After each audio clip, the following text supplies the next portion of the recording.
Entonces, quizá para alguien sea transgresor, para alguien tal vez no lo sea. Depende también de a lo que ha sido expuesto y cómo ha sido interpretado, ¿no? Yo creo que, igual como menciona Mariana, bueno, sí es a partir de un respeto, igual como comenta Alicia, bueno, culturalmente las dimensiones del respeto algunas veces varían, pero finalmente dentro de la integridad del ser humano hay como códigos establecidos en los que finalmente se reconoce al otro y se respeta en ese sentido, pero creo que parte mucho de la interpretación individual y la manera en que el individuo lo asimila, ¿no? Habrá para quienes lo consideren como una agresión, aunque no sea de manera directa. Habrá quienes finalmente sea una puerta más para entender otra realidad de manera consciente, e incluso aquel que se siente ofendido, pues inconscientemente está siendo expuesto ante otro tipo de visión, ¿no? Esto tampoco implica que la relación del arte con la ética solamente tenga este aspecto, ¿no? Sino que tiene muchos otros, como aquí mencionaron, la relación con la alteridad. No necesariamente tiene que ser violento el discurso de imagen para poder tener esta denuncia de determinadas cuestiones. También, bueno, este es un nivel, pero también existe otro. El hecho de que no es solamente el artista, ¿no? Sino que, bueno, supongamos que también existe esta apertura, esta tolerancia, ¿no? Pero, ¿cuál es la relación, por ejemplo, entre el arte de esta peculiaridad contemporánea con esta polémica a la que nos da cada una de las obras de arte, que nos hace preguntarnos un sinfín de cosas, ya sea desde lo marginal, ya sea desde lo distinto, todas estas relaciones que también están incluidas con el mundo de la ética, pornografía y arte, que no es algo nuevo, ¿no? O sea, ya tiene muchísimo tiempo, estados alterados de conciencia y arte, denuncia de lo marginal, diversidad sexual, narcotráfico, entre muchos otros temas. Pero ¿cuál es la relación de este arte una vez que se da, ¿no? Esta diversidad, esta apertura de la obra de arte, toda la relación que tiene esta misma alrededor? Si, por ejemplo, las instituciones o los espacios tienen una moral de Estado, ¿no? Ahí también viene otra relación entre la obra de arte, si nos guste o no, con estas provocaciones, y el recinto en donde se puede dar este arte. O sea, hay una moral de Estado, supongamos, y existe una obra determinada, ya sea pornografía y arte, ya sea estados alterados de conciencia y arte, ya sea denuncia de lo marginal, ya sea diversidad sexual, ya sea narcotráfico. ¿Qué relación tiene este arte contemporáneo con la moral de las instituciones establecidas? Y por otro lado, ¿qué puede hacer el artista? ¿Qué puede hacer realmente hacer el artista frente a esto?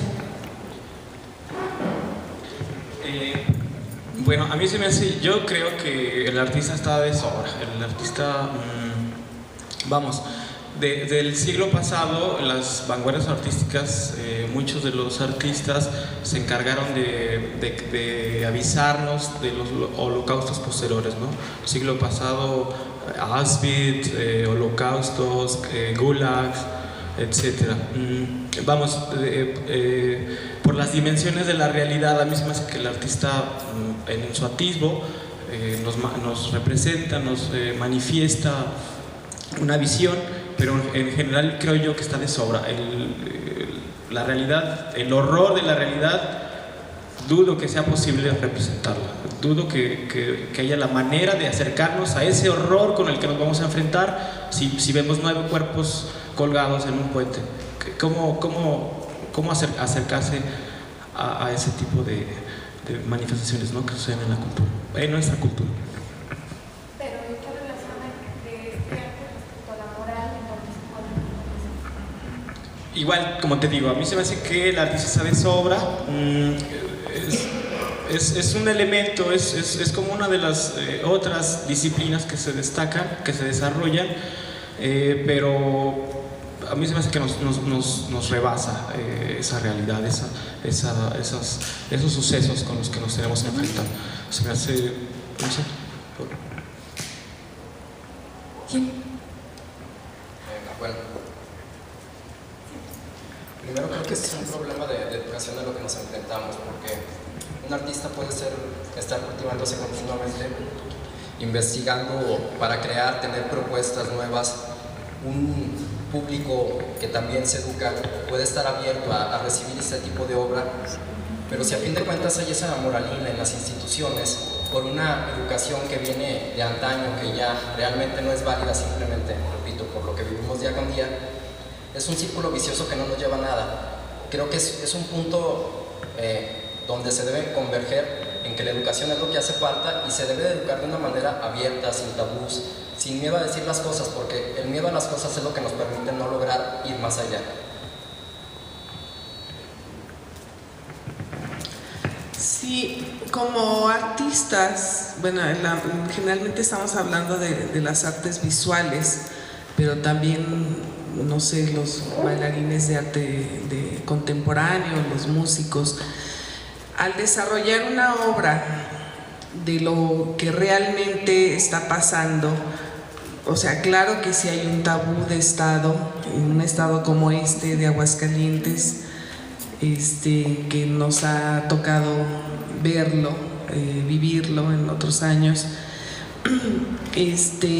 Yo creo que como dice Gilberto, con la educación y el abrir y este tipo de eventos donde hay diálogo, donde hay escucha y donde yo considero también importante invitar a otras personas ajenas a este medio.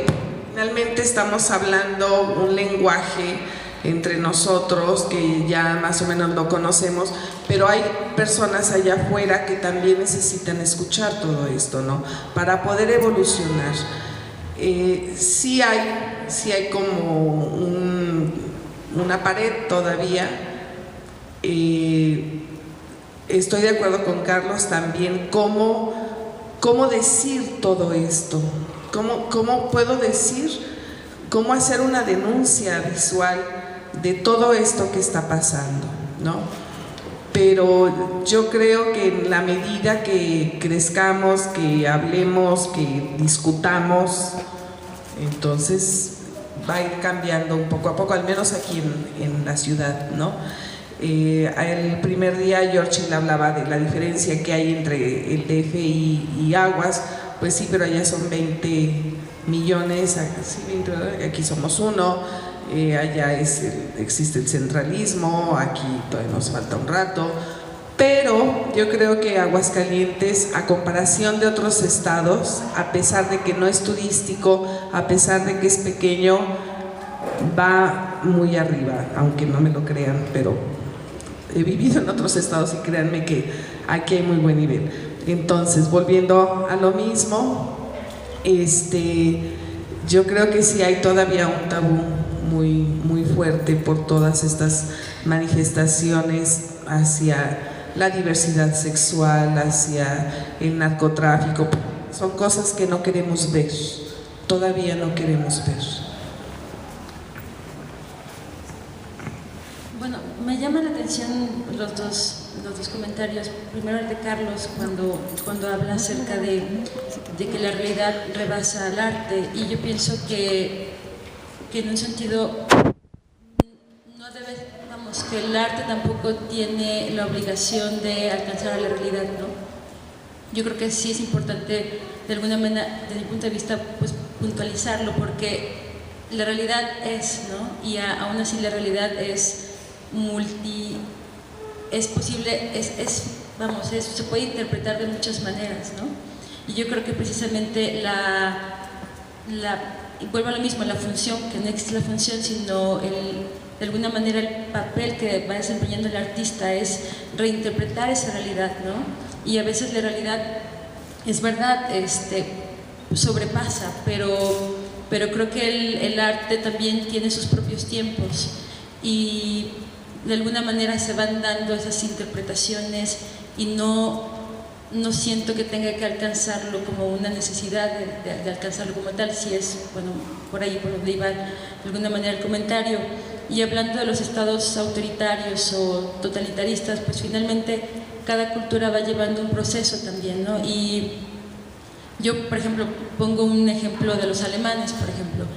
Finalmente Berlín es una cultura muy abierta que culturalmente ha sufrido diferentes situaciones que lo han hecho y de alguna manera hasta lo han forzado culturalmente a ser una cultura con esa apertura, ¿no? Entonces, llegar a un estado, o sea, Berlín o Alemania no podría ser un estado totalitario nuevamente dentro de esas dimensiones porque ya lo ha sido. Y yo creo que lo que pasa culturalmente en México es que nuestros procesos son más lentos y que finalmente la cultura, o a lo mejor lo que hemos experimentado nos ha llevado a cierto ritmo que si bien hemos logrado ciertos avances, como tú comentabas respecto, por ejemplo, incluso regionalmente, lo que pasa en Aguascalientes, como lo que pasa en San Luis, por ejemplo, ¿no?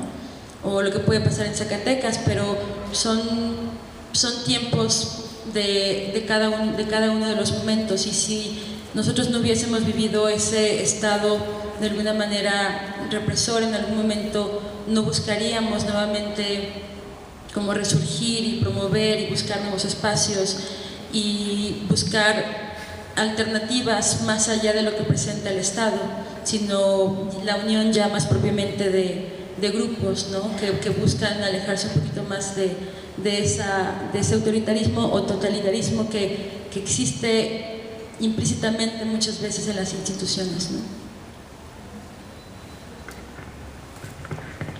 Bueno, el tema de la muerte es un tema que ha sido tratado por artistas y por la cultura durante toda la historia.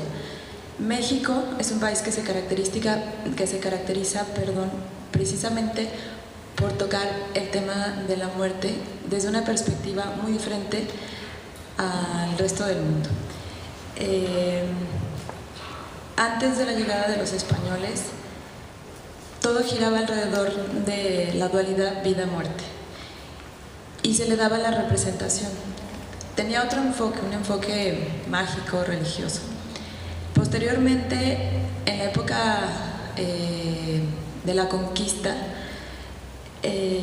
América sufre una cantidad de violencia, de muerte impresionante. Y todo eso ha ido marcando y ha ido generando la historia y ha ido definiendo precisamente el toque o la perspectiva del mexicano ante la muerte. Somos en realidad una sociedad como mexicanos, creo, por lo menos más nueva que, o sea, América más nueva que la historia, ya mucho más larga y más continua que otras culturas, ¿no? Entonces, nosotros hemos ido avanzando y hemos sido testigos de muerte durante toda nuestra historia. Hoy creo que las cosas no han cambiado mucho, nada más que existe una diferencia que creo que es radical, y son los medios de comunicación. Tenemos acceso a ver imágenes, a escuchar,